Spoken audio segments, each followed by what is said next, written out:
Үзэгч та бүхэнд өдөр мэндийг хүргэе. За тодорхойлол гаргалцлагын ээлж дугаар та бүхэндээ хүрж байна. За энэ удаад бид мөн урамсгалын өөрчлөлттэй холбоотой асуудлыг бол хөндөн цувралаар хүргэж байна. За энэ удаад бид ер нь энэ урамсгалын өөрчлөлтөөс болж одоо нэн хоор урмал за амьтдын одоо амьдрах орчин хэрхэн өөрчлөгдөж байгаа вэ гэдэг энэ асуудлыг бид хөндөн ярилцах гэж байна. За бидэнд Монгол Улсын их сургуулийн биологийн техникийн багш за Баяр сайхантай бид ярилцж байна. Танд энэ өдрийн мэндийг хүргэе. За өдрийн мэнд хүргэе. За тэгэхээр яг энэ уур амьсгалын өөрчлөлтөөс болоод одоо ховор амьтдын одоо амьдрах орчин нөхцөл өөрчлөгдөж байгаа энэ асуудал бол маш их тулгарч байгаа. Хамгийн одоо энгийн наацгийн жишээл цаа бугаага. Тэгэхээр цаа бугын тоотлогоо баг багаар цөөрж байгаа. За амьдрах орчноос өөрчлөгдөж байгаа. Энэ дээрээс та судалгаа хийсэн байна. Мэдээлэл өсөөгөл.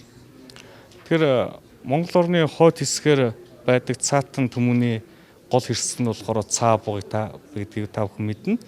Тэгэхээр сүүлийн жилүүд Монгол оронд ажиллаж байгаа уур амьсгалын дулаар л болохоор хамгийн хүчтэй ажиллаж байгаа нэг цэг нь болохоор энэ хөвсгөл нуурын эргэн тойрны газрууд дээр болохоор дэлхийн дулаар л болохоор дэлхийн дунджаас илүү одоо температурын нэмэгдэл бол ажиглагдаж байгаа гэсэн үг. Тэгэхээр тэрийгэ дагаад нөгөөс хүйтэн сэрүүн бүс нутагт амьдардаг цаа буугын амьдрах орчин хумигдах, за цаа буугын эдшил багасах, за үүнийгээ дагаад цаа буугын өөрийнх нь одоо бие давж арах сүлдэх, за тэгээд малын өвчин олшрох ийм хандлага гарч байгаа гэсэн үг. Тэгэхээр энэ нь болохоор ерөөсөө л уур амьсгалын өөрчлөлт дулаалтай холбоотой гарч ирж байгаа нэг сөрөг үзэгдлүүдийн нэг гэж үзэж байна. Ер нь тэгэхээр цаа бугийн эддэжлээ үед ер нь ямар онцлогтой байдгийг тухайн.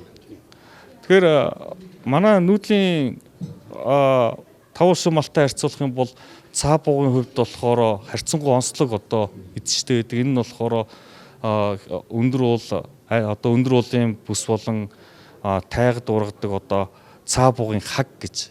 Тэгээ хаг болон хөвдөр ихэнхдээ болохоор хоолдог.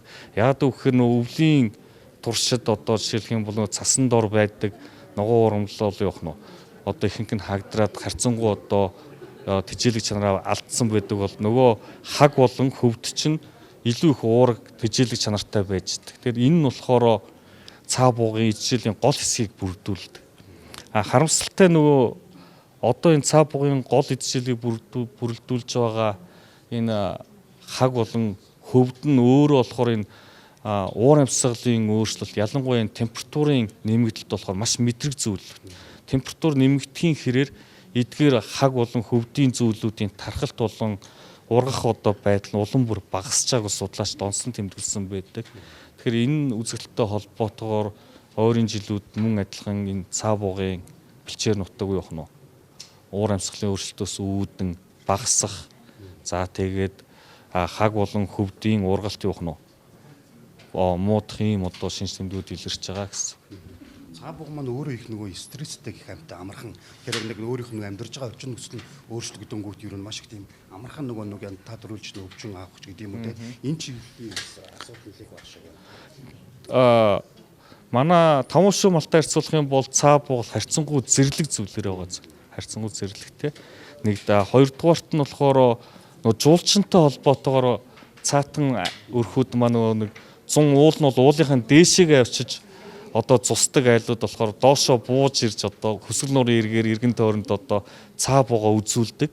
Тэгэхээр нөгөө нэг зуны халуунд тэр хүйтэн сэрүүн газар бэлчих ёстой цаа бугыг халуун нөгөө нам дор газар ингээд хашаад ингээд байгаа нь эргүүлээд нөгөө стресс үүсгэх нөгөө амтнаа.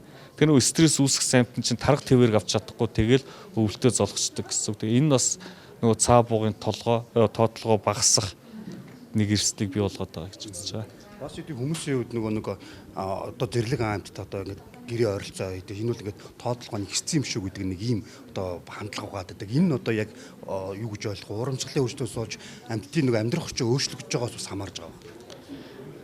Тийм. Гэхдээ Монгол орны хувьд аваад үзэх юм бол ялангуяа одоо жишээлх юм бол хойд бүсээр Сэлэнг бол Хинтээ аймагуд дээр одоо малчин айлын гадуур одоо баавга ойрхон орж ирж байна гэсэн иймэрхүү яриануд байгаа баримтууд те. Энэ бол баавгаан тоо толгой олшроод байгаа огт толбоогүй. Өмнө нь байсан нөгөө баавга амьдардаг байсан газар малчид нөгөө нүүж очиод малын бэлчээр болгож ашиглаж эхлэхээр явах нь. Яалтч нөгөө зэрлэг амьтан бол нөгөө баавгаан эдээшл нутаг явах нь. Малын бэлчээр давхцаад илүү олон тохиолдлууд бүртгэж эхэлж байгаатай холбоотой баха. Тэгэхээр одоо эдгээрийн зэрлэг амттай яг энэ зохистой харьцааг бий болгохын тулд илүү юун дээр анхаараасаа гэж та зөвлөмөр. Тэгэхээр ер нь бол байгаль хамгааллын салбарт өмнө нь бол биднээс амтан урамлыг бол одоо ховор зүйлүүдийг хамгаалахын тулд тусгай хамгаалалт газар нутгийг байгуулад тэнд амьдарч исэн малчин өрхүүдийг бол одоо юу гэдгийг газарт оруулаад одоо өөр газар одоо бэлчээр газрын тодорхойлж өгөөд хэлийн засгийн гадна гаргадаг ийм туршлагууд байсан. Өнөөдөр болохоор олон улсын хэмжээнд болохоор уугуул иргэд эрх ашигыг бас давхар хамгаалах хэрэгтэй гэж. Тэгэхээр амтан хамгаалах хажуугаар нутгийн иргэдийг өөрсдийг нь хамгаалах нь бас чухал байна.